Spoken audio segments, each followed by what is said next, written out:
am I?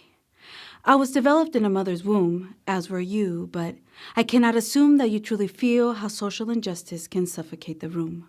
For although my skin is lightly colored, I'm still dark to some. Even though a nearly miss accent comes out my mouth, I shout out, from inequality we cannot run. You see, look back at the men and women who stood. Look back at how ignorance ate up all it possibly could. And answer me this.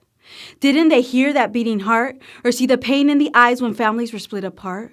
For how could the blood that ran through their veins and arteries be the same energy that fed their evil debauchery? But yet, here we are. And even though discrimination has been somewhat lessened and silenced, we still feel the shots of inequality and harsh stabs of evil's violence. So yes, scream out an accomplishment, but do not forget the memory. Proclaim advancement, but do not neglect your responsibility. For complete victory is where we need to be. Victory?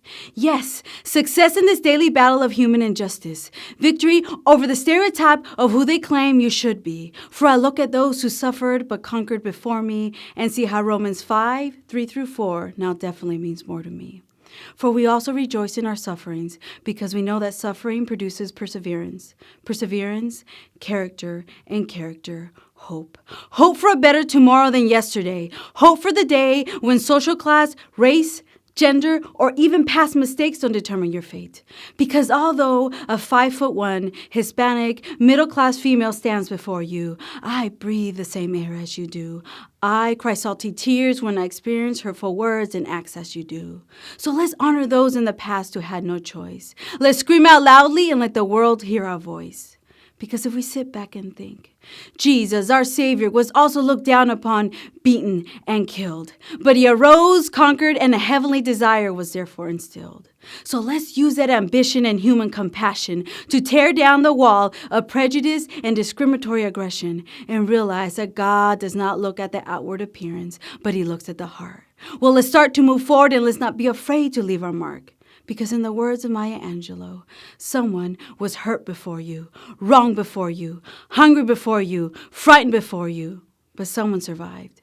You can do anything you choose to do. Therefore, stand up and acknowledge the battle that was fought for you to be here. Exalt the King who stepped down and endured physical pain to wipe sin's resulting fear. Because I need you and you need me. If we're ever going to exemplify Christ and accept our duty. So thank you to those who came before us. Thank you to our God who showed us what agape love does. And let's take one step forward away from indifference and one step forward to show that we're his.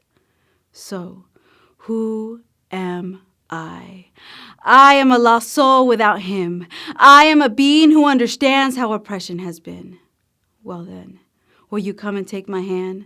Because together, with the Lord's help, I know we can win.